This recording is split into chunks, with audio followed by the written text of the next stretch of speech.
Please rise for the Pledge of Allegiance. I pledge allegiance to the flag of the United States of America and to the republic for which it stands, one nation, under God, indivisible, with liberty and justice for all. Thank you. I'm going to introduce Jack, the Foxborough Town historian, tonight's speaker. Jack?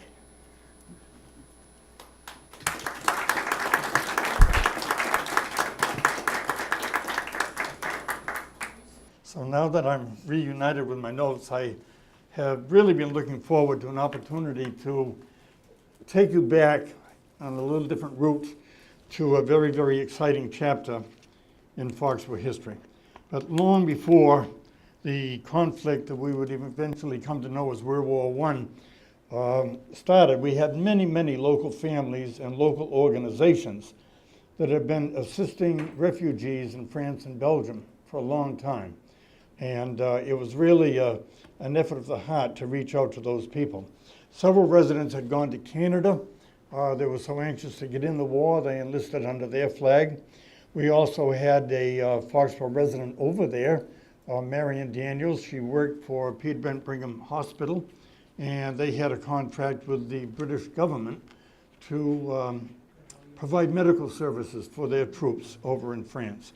So she was over there waiting when our troops arrived.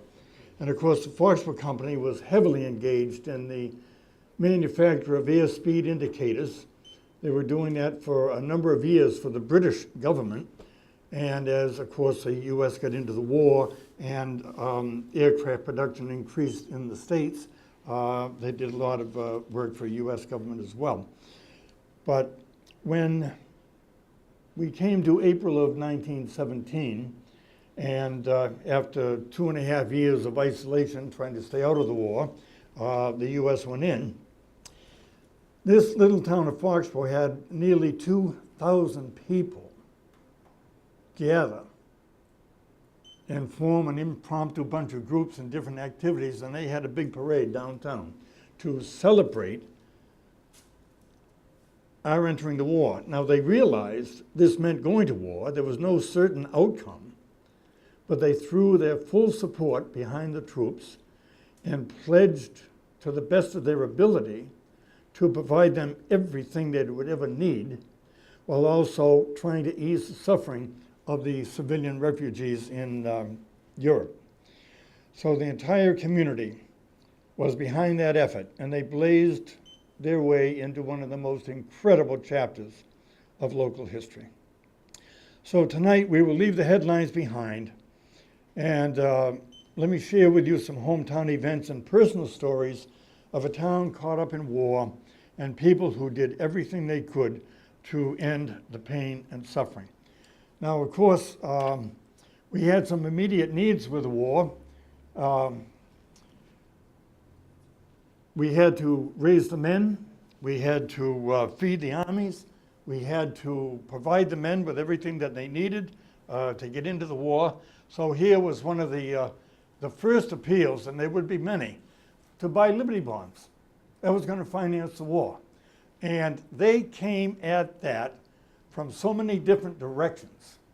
I'd love to know how many people actually bought one, because I think it would be 100%, because they were so insistent on promoting the financing of the war. But also, they knew that they were going to deal with critical food shortages, fuel shortages, and everything that the men might need. So the first immediate concern, and beyond financing, was filling the ranks. And in order to do that, they had to, number one, institute a draft, get every man within a certain age to register for the draft. And Foxborough's quota broke down to 224 men in that first round. Now, the National Group of Special Aid Societies organized a local chapter here in Foxborough. It was created by women who went to war with knitting needles. They prepared everything they could think of that the troops might need: sweaters, trench caps, socks, all kinds of necessary articles for the men to take with them to the war. Now, all of these guys that went to war, we were feeding them at home, but once they're going overseas, you've got to maintain a chain of food that goes halfway around the world. So food supplies became critical. I don't know why they started with sugar, but I guess sugar leads to a lot of other things as well.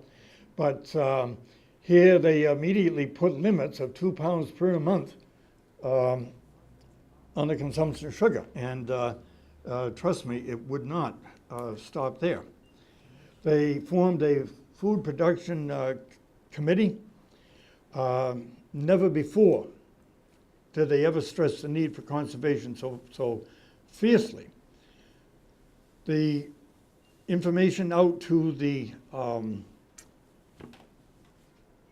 residents were to harvest your crops carefully, waste nothing.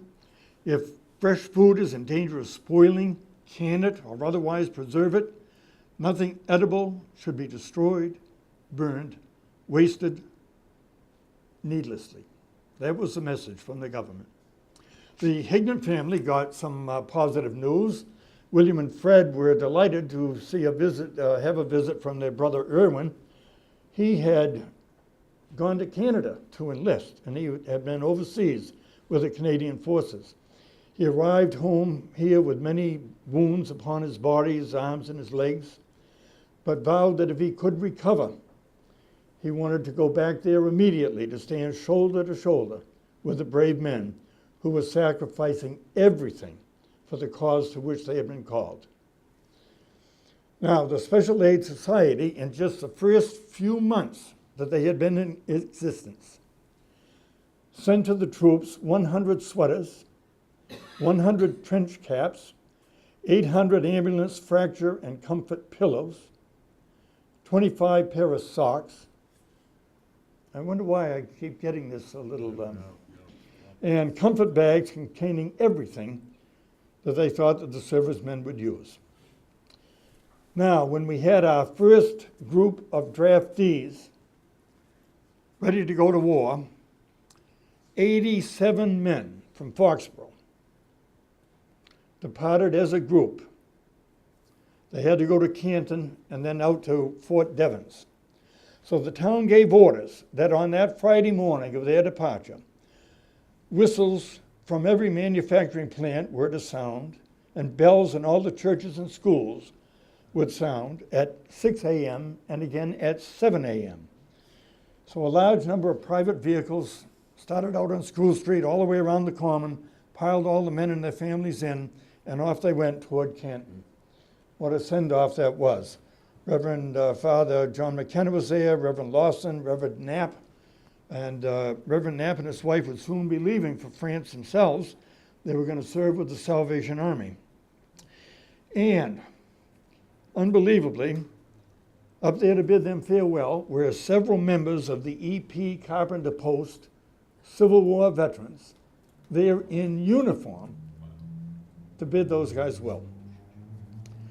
So, as we went on,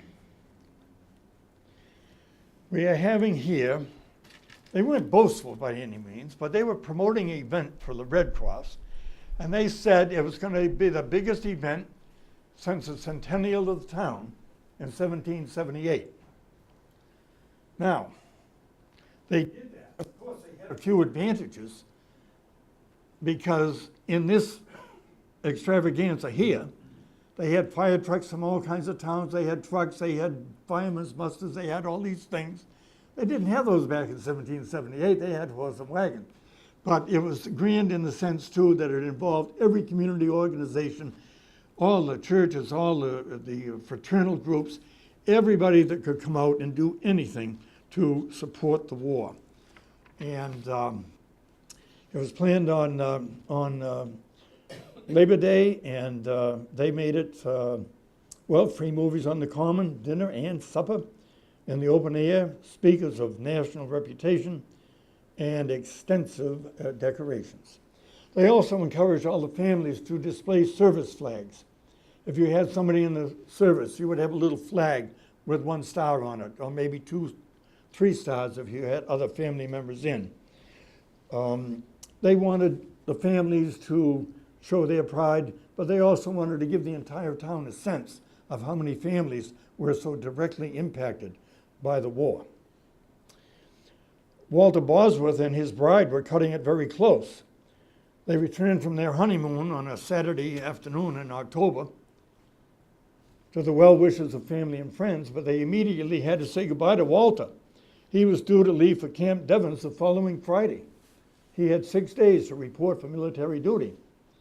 I fared a little better during the Korean conflict. Marge and I came back from our honeymoon. There's my draft notice, but I had 6 weeks before I had to report. But in November, 5 more men went from Foxborough. 2 of them were the Belcher brothers. 2 were the Tripp brothers, going off to war together, and Frank Welch. Now, during all this time, if I bring you this way, during all this time, the Foxborough Reporter would print letters from the men writing back from the front, but they would also print letters that families would share. If they got something from their boy in the war, they would bring it up and he would report that. So I don't think there was a single issue during the entire war that didn't have several letters in there. So it enabled the rest of the community to be able to keep up with what was going on with the other families and the other people across the ocean. The publisher of the Foxborough Reporter also had agreed that they would send a newspaper every week to any soldier that they could get an address for. So they sent these out all through the war. But as supplies got strained a bit, the government asked them to stop sending free newspapers, conserve the paper. They thought about it a little bit and said, well, they probably can't or won't enforce it anyway, so we'll keep sending the paper because the guys appreciate it so much. So many of them wrote back and expressed their appreciation for being able to stay up to date with what's going on at home and the other guys in the service. Eldon Brown and his brother Edmund enlisted in the military. That made 3 members of the service in the Brown family, as Philip had enlisted at Brown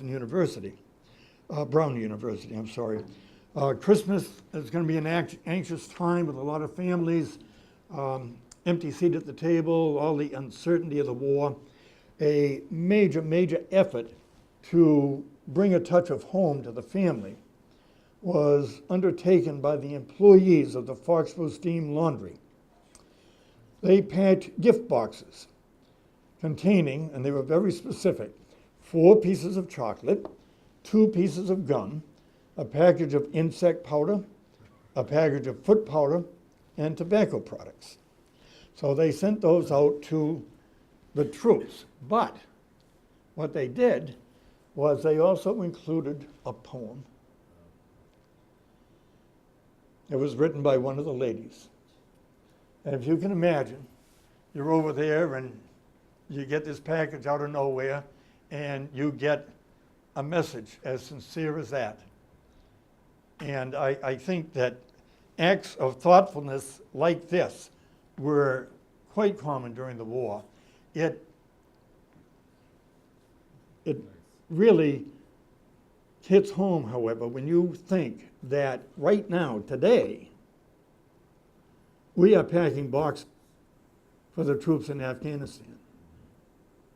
What has changed? What has changed?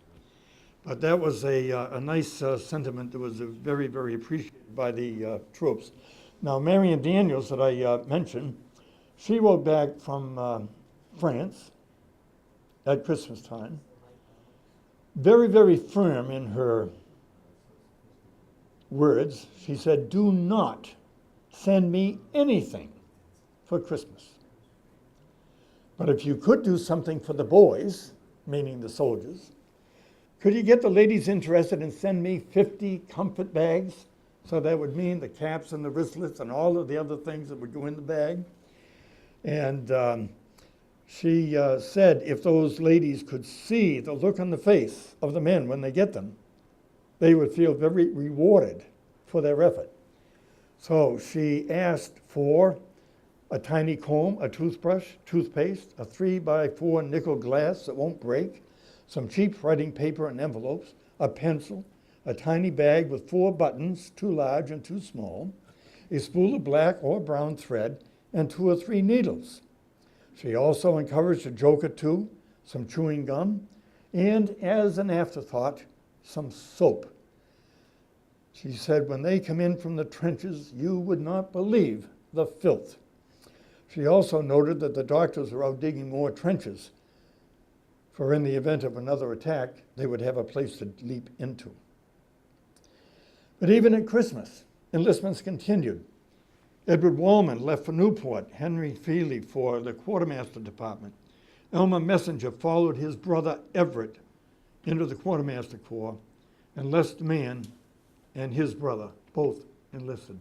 So even at Christmas time, and even families that are losing 2 men at a time going into the service. Remarkable. Packages from home were always welcome. This one has a little message to it in that what they're trying to show in the cartoon is people at home conserving, and all of the results of the flour saved and the food products saved and everything else is going across overseas to feed the soldiers. So they're just trying to get into the head of the civilian population to conserve and save in every way that they can. Now, in that new year, the Foxborough branch of the Special Aid Society put out a call for more workers. Please join us one afternoon a week for this work, which is done at Town Hall on Monday, Wednesday, and Thursday afternoons of each week. As many as can answer this appeal will be welcomed. They made and sent 136 comfort pillows, 2,000 eye wipes, 350 fomentations, those were healing packs for wounds, and 50 candles. Now these candles were made of long strips of newspaper, tightly wound up and boiled in paraffin wax. They were allowed to cool and then sent to the soldiers. The soldiers used them for various purposes, such as making coffee, heating, and light. One candle burned about 20 minutes. I can't imagine having a candle such as that, but it was really, really a help out in the field. The East Foxborough branch of the unit was they're making surgical dressings, tea bandages, and hospital shirts. Down in Foxfield, they were working on sweaters, mufflers, and wristlets. And there was an insistent call for old linens or soft white cotton of any kind, which can be made into useful articles. So they begged people to look through their closets, drawers, and attics and bring their finds to them. Amazing. They could make something out of most everything. The appeal for the Red Cross would become constant. They were busy on many, many fronts. They had so much to do at home, so much for our own town, our own troops. But as the war went on, they also had the flu epidemic to deal with, and they, just as a unit, would turn to the public again and again and again. $1 for membership, that human beings, ill and wounded, may share in your health and happiness. What an appeal. Cuts right to the heart. The shortage of coal was reaching critical proportions. Customers would receive far below their usual amounts. A cold wave was predicted. People were urged to shut off their water supply, but many did not. Split pipes kept the plumbers very busy as temperatures dropped to 10 and 20 below zero. Now, another aspect of the war is the Home Guard. Here is a uniform of the Home Guard that was worn by Corey Fuller. With so many men off the war, the people of Foxborough, like every other community, had to fulfill another part of the national mission, and that was to be able to defend your own community against a possible enemy attack. So cities and towns all formed their home guards. The men were trained, they had their uniforms. They didn't get veteran status, but they had to do their drills and fulfill their missions similar to the air raid wardens that we had in World War II. And again, a very, very critical part of the wartime effort. I would imagine that some young men were extremely proud when, during the war, by federal order, the Boy Scouts were made dispatch bearers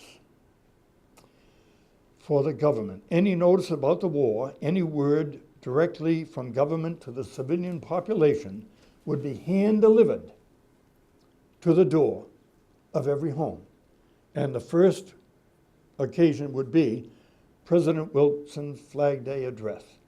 But can you imagine all those little guys with that in their hand, officially walking up and knocking on somebody's door and turning that over to them for the government?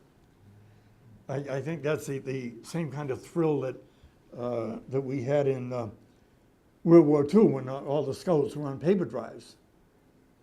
And we really thought we were helping to win the war with all the papers that we turned in. But the coal shortage demanded more drastic measures.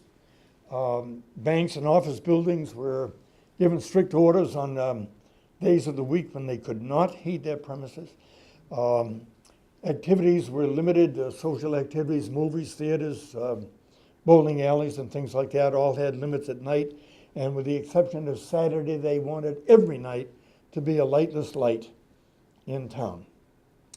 Now, when you have all these things coming at you from all these directions, guys going off to war, peacetime home front efforts to provide them with everything they need, the world got a little crazy. What you need sometimes to put it all together is the voice of a child. Here he is, grade 5, Robert Cook. All the boys in America should be proud to go enlist, for if they have not got a gun, they could go and fight with their fist. And there he is saying that he was old enough, he'd be in France, and he wouldn't wait for anyone to have to tell him he had to go. Our country is in need of all they can get. If I were only old enough, I would do my bit. I would love to know what that young man did in later life. I think he might have gone on to something quite remarkable. Howard Newton, a downtown druggist, was one of many druggists throughout the state who agreed to serve as recruiting agents for the new merchant marine units being formed for the war. And Frank Forrester, serving with the 101st Regiment in France, was sent back to a New York hospital suffering aggravated rheumatism. But his hopes were high. As soon as he recovered, he wanted to go back to the front. Gilroy Cook wrote home in appreciation for the box of goodies his mother had sent, but he got very specific about future boxes. "Send me more cake," he said. "Take and get a great big fruit cake, one of those Drake's cakes, and pack it in a good wooden box and ship it across." So he not only wanted the cake, but he wanted it in one piece when he got it. Isabel West, a local nurse, offered her services for the government, and she was quickly taken up on her offer. Household flower report cards were issued to every family. You never saw anything like it. the amount of data you had to give the government about how many people in your household, how much flour you had on hand, this kind of flour, that kind of flour, because the supplies were so short, I guess you weren't going to get any more. They didn't have the opportunity to set up rationing like we had in World War II, where you had your coupons. So I was just absolutely amazed at the amount of data that people had to give over the subject of flour. Now, the push for Liberty Bonds was so great that schools across the entire nation, large colleges and universities to local high schools, they were all asked by the government to limit the cost of graduations. And they asked people to cut back on invitations and parties and put the money into Liberty stamps to help the war effort. Patriotic parade and rally was held in April. Parades all through the center of town, a rally in Cohasset Hall. Liberty Loan posters supplied by the Campfire Girls and Boy Scouts. And the Scouts earned medals for exceptional efforts to encourage Liberty Bond donations. Now, over the top, that's what the newspaper said about that Liberty Bond program that they had. In just a short time, less than 40 minutes, they sold $13,250 worth of Liberty Bonds to put Foxborough over its $49,200 quota. And the Scouts were the beneficiaries of all of the accolades. We have here another touching outreach of the Special Aid Society. They were sending clothing to Belgium and French people in need. Over and above all of the other things they sent, 50 baby dresses were linked to the Belgian families. And they couldn't help but speak of the joy that they thought it would bring to the children with all the things that they had put into the pockets and added to the dresses, and the joy that it would bring to those kids who for years, for over 2 years before we ever got in the war, that's all they had seen was war, and what they felt that it would mean to them. And again, it's just it shows the level of caring. These are going to children in Belgium just because the war had deprived them of so much.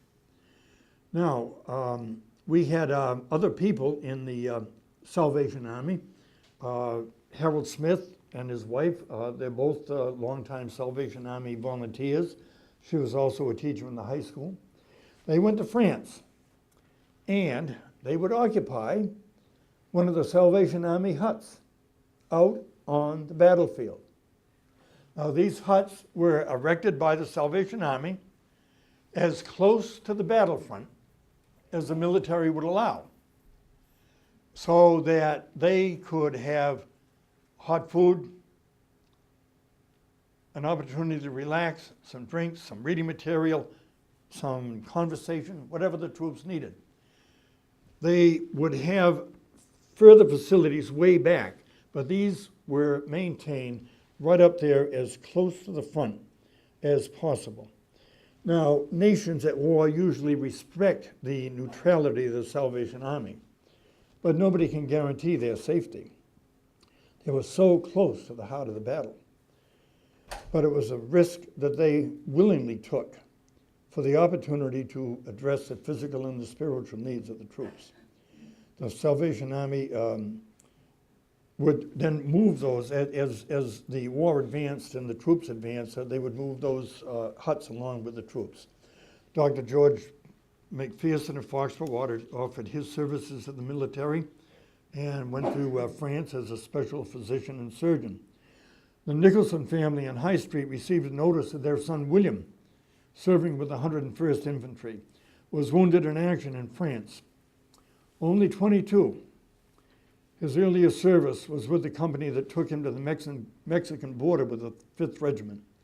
His 3 brothers were also in the service, the Nicholsons being one of the 2 Foxborough families with 4 sons.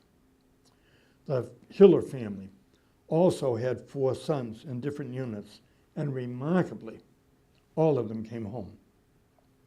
Another 101st member, John Twombly, was also reported wounded. He wrote to his mother that he was sorry that she had to get the news in a letter from the government, but he assured her that he was now doing well. And while overseas, now get this, he's in France, he's fighting the war, but he's also having some Liberty bonds taken out of his pay.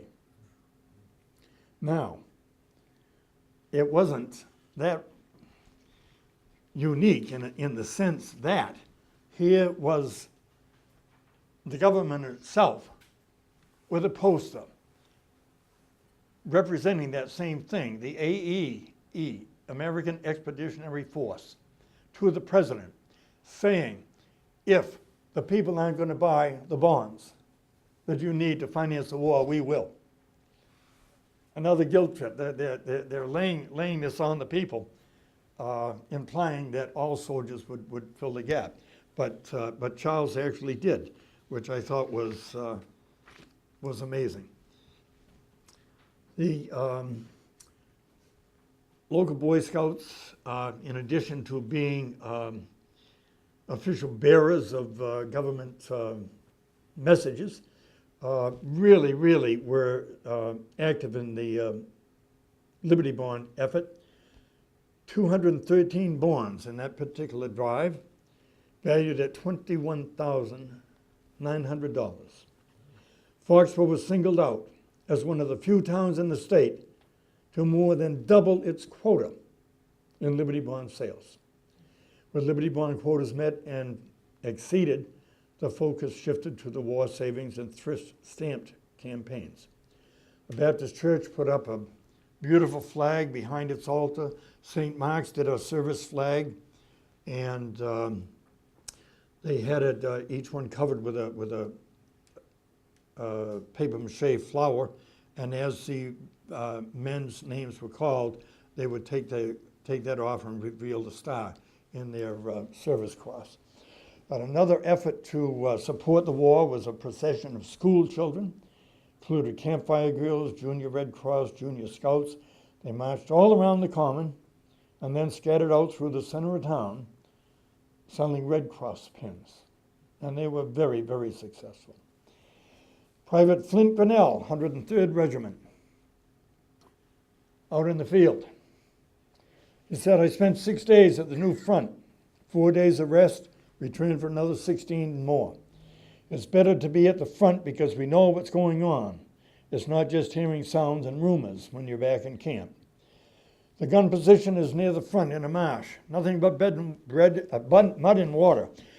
Go 4 or 5 days without moving any items of clothing. Shelled daily, and several times a little gas was sent over. The census won't allow me more detail, he said. William Grinnell, his brother, was serving in the same unit. And he wrote that while he was in the area for the 4 days of rest, he got a letter off. But then he went back and relieved his brother's unit, so his brother could drop back, in this case now, the 10 miles to the rear area. Raining hard, mud is deep, although in the area where they keep the horses was sound and dry. William McGlory wrote, it was a little different in his unit. They went up to the front for 10 days at a time, then would do 10 in the second line of support, and then have 10 days off. Then 10 first line, 10 second line, 10 rest area. So they would run three rounds a month. And hopefully, when that was over, they would get a break in between sessions. But this is an example of the Salvation Army taking these services right into those trenches with the duck boards and everything else. He wrote that everything near the front was pretty well shot to pieces. You never see any civilians closer than that other than the Salvation Army. The front was pretty muddy, but there's water in the trenches, but we all have hip boots, so we get along well. Then there are boardwalks in the trenches called duck boards, and if you slip off them, the hip boots are none too long. Believe me, there were some funny tricks being pulled on both sides. A while ago, some of our fellows realized that the wire going through their area over toward the enemy was actually a live wire. So they cozied out there one night as close as they dared get to the enemy. They broke into that wire and installed an alarm clock. And they set it to go off at 4 a.m. and went back to their trenches. So at 4 a.m., this thing starts going off. The Germans had no idea what was going on, so they get up and they start firing their rifles. They lob a few hand grenades back, and believe it or not, it's probably one of the few laughs they had up there on the front lines. Gilroy Cook wrote to his mother apologizing for not writing before he left base 66.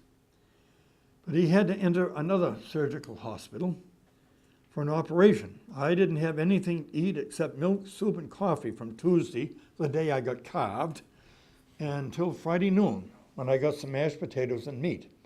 Well, anyhow, I got over that at last, and the ether wasn't as bad as I thought it would be. I haven't received mail in a long time, and I haven't been in the regiment since I left the trenches. Commenting on his return to the trenches, he said, if you think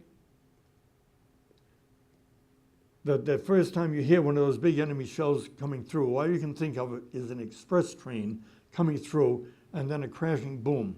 The old ground shakes like a bowl of jelly, and you think there's about 1 million whistles up over your head. And only when Fritz gets tired of sending his 6-inch shells, the old devil starts with his little gas shells that come over and go something like this: whisk, a cloud of dirt, and a little hiss.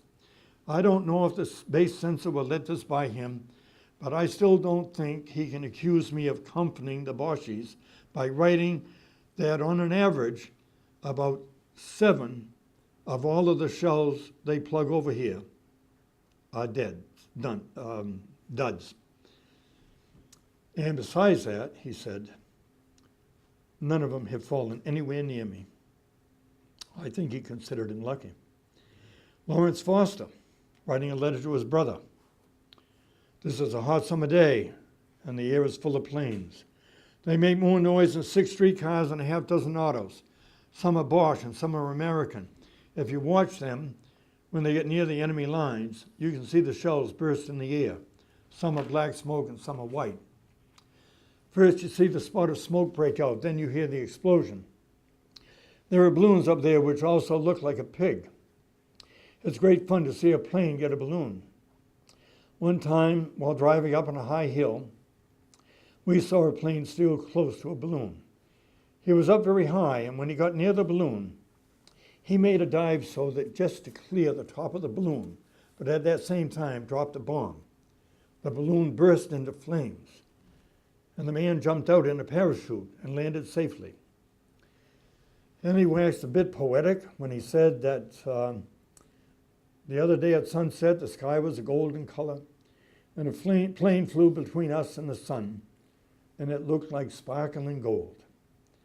He then added that the YMCA had provided movies for them that night, and they were very good. He also observed that in the Salvation Army hut, there are real American girls, and the boys go crazy over them. Now, yesterday, he said, while out working, the Germans sent over a dud which came very, very close to me. If it had gone off, it would have been the finish of me, but such is war. Lawrence Foster was lucky that day, but it wouldn't last.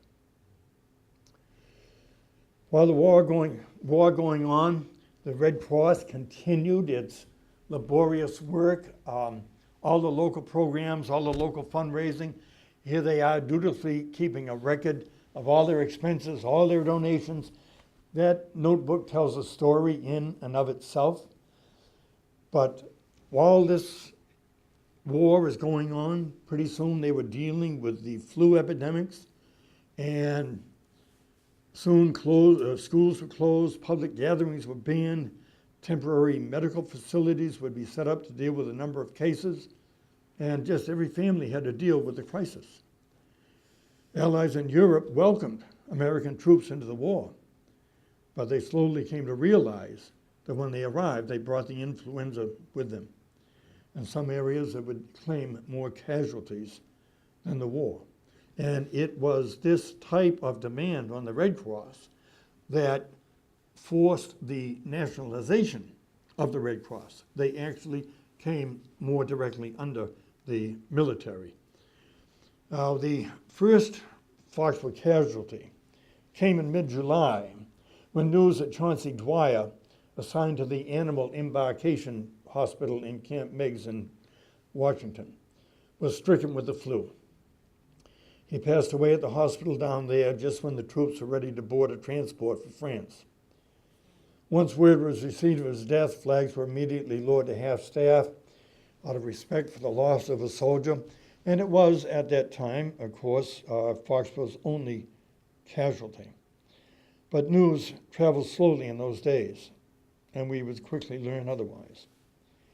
The state medical facility in Norfolk that we knew as Pondville Hospital was told to prepare 1,000 beds for returning service members. Many wounded, hundreds of victims of gas attacks, others suffering what we would call today post-traumatic syndrome. And for the rest of the war and for some time after the war, Pondville was a major, major hospital for those veterans. But what is war without a national pride? Wanting to do away with anything German, people started calling hamburgers Liberty Steaks. But we weren't any better. A few years ago, when we were angry with the French, we started eating freedom fries. Now, as these months wore on, conflict drawing to a close, we note in the letters of Paul Foster, when he got an opportunity to finally summarize his military service. His unit had helped halt the German drive toward Paris in June. He spent July 4 in a hole just big enough for 2 people. He was under continuous enemy fire for 18 days, and again and again and again, they were ordered out of the trenches and advance on the enemy. That was a unique command, out of the trenches, because it meant, yes, you're going to pursue the enemy, but it brought you out of the relative safety of the trench into full view of any armament coming toward the Allied troops. And that was a mixed emotion, because they had to press on. This is what was going to win the war. So every time that command came, every single man went up and over the top. Now, the war, of course, could not go on forever. The Allies were gaining the upper hand. The situation was improved when negotiations started and an agreement was reached on an armistice. Now, on that morning, early in November, residents were awakened by the blowing of whistles and ringing of bells. There's no doubt in their mind as to what prompted it. Overseas, as the news spread to the trenches, you see the men with their arms raised, a few shouts of joy. But of course, too, there was a little bit of apprehension, because was it going to hold? Was it going to be good? The early newspapers missed the story, but the word spread at the afternoon papers provided the details. The combatants had laid down their arms. Plans were quickly made for a grand celebration here in Foxborough. American flags were flying everywhere. And many, many people still overseas, men seriously wounded. But there was joy in the fact that at that point in time, Foxborough had one casualty. A victory parade was organized, and you can imagine the joy that went into that parade. The entire community celebrated. Now overseas, the Smiths in their Salvation Army hut, the first thing they did when they got the news was to make 3,000 donuts. They headed for no man's land, that area between the American and the German troops. Everybody had laid down their arms but stayed in place. They hadn't gone anywhere yet. So as they're making their way out there, many people in authority tried to block their way. Donuts opened their way. They finally made it out. So here they are, going down no man's land, speaking the international language of coffee and donuts, distributed to Americans and Germans. And if you can imagine, as a little aside, the Germans had some Italian prisoners that had been wounded, treated terribly. But with the Armistice, they opened the door. They let these guys come out. Now, they knew nothing about what was going on. All they knew is the firing stopped. Somebody opened the door. They walked out. They see Americans and Germans talking together. They can't figure this out. And then they come and they're trying to feed them coffee and donuts. But fortunately, one of the Salvation Army people could speak Italian. So they explained to them about the war, and their smiles were as broad as anybody else's. So it was, interestingly, Mrs. Smith was the first woman to set foot on no man's land after the war. Now, the headlines, of course, many of the troops are coming home, but so much more remained to be done. You still had thousands of guys overseas. You had a lot of guys still in the hospital. There was so many things that needed taken care of, and so many families where it would be many, many, many months before they would be settled again.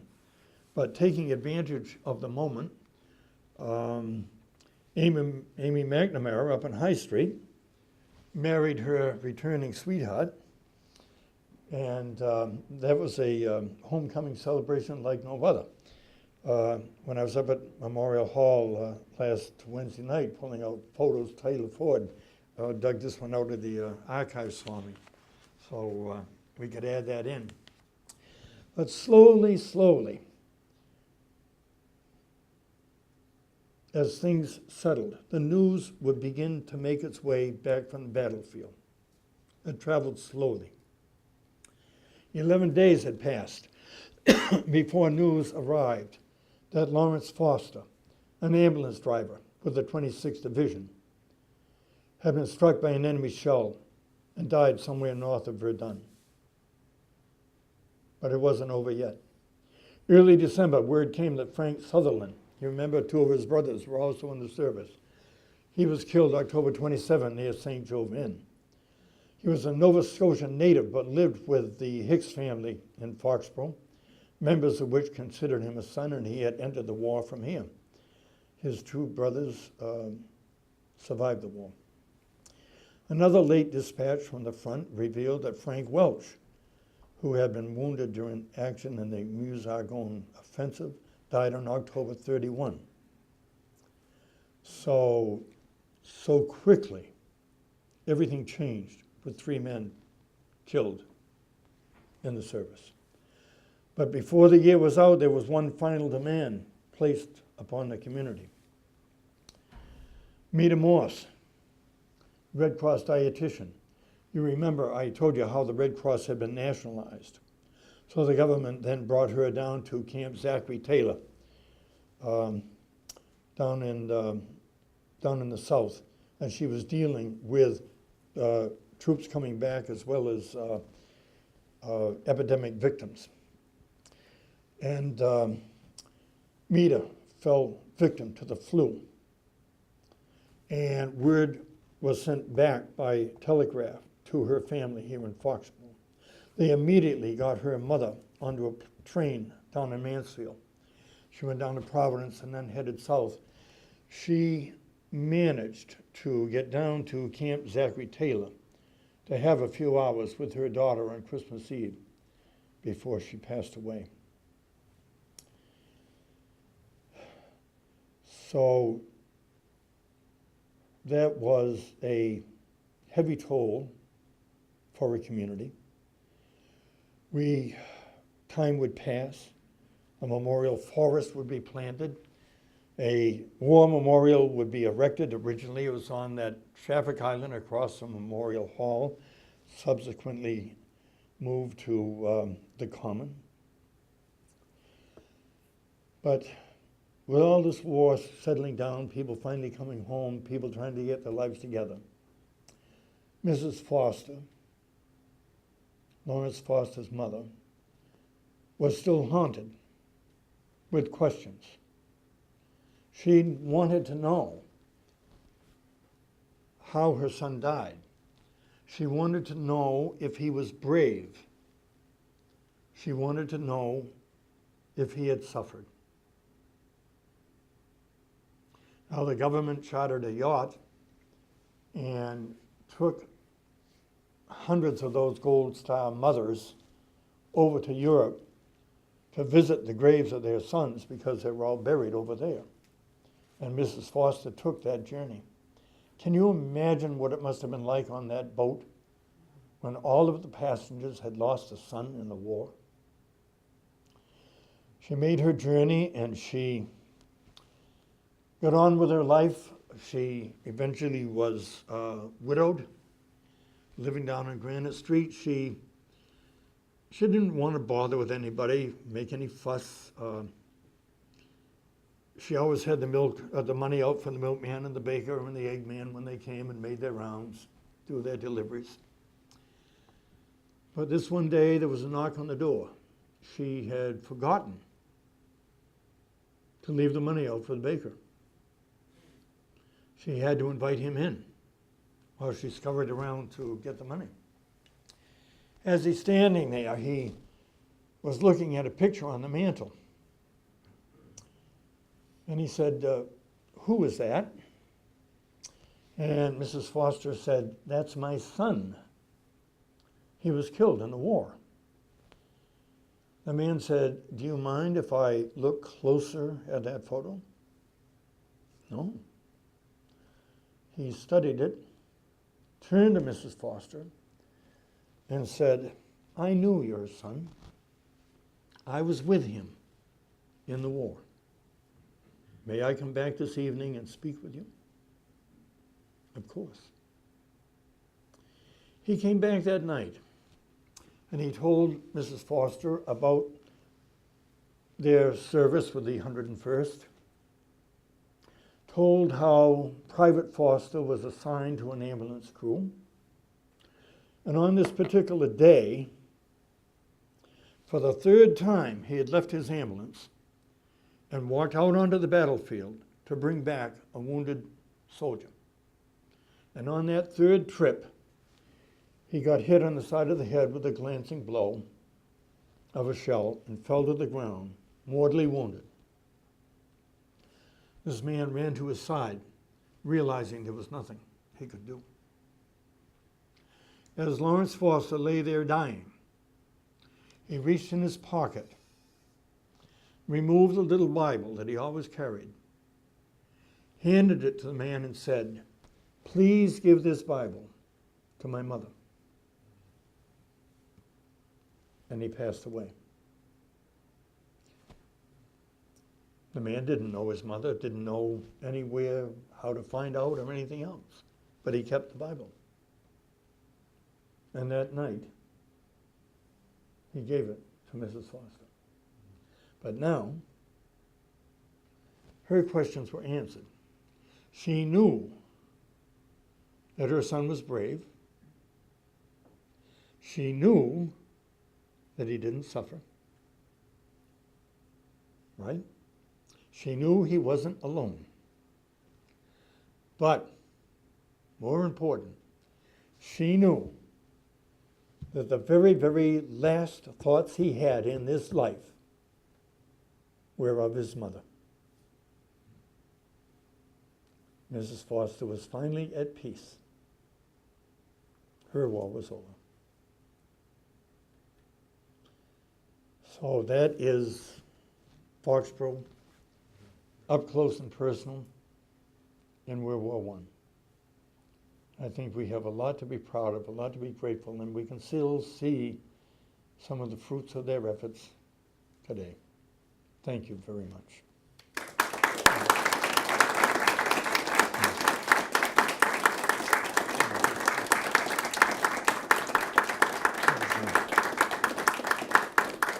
If anyone has any questions, but I'll be here. Don't hesitate. Thank you. I just want to say, I know it takes a lot of work to put something together like that, and you've always done such a great job. Well, I'm sure his program. Not for lack of trying. Not for lack of trying. I really enjoy it. You've done a great job again tonight. Good. Thank you. Thank you so much, Mr. Where was Cohasset Hall?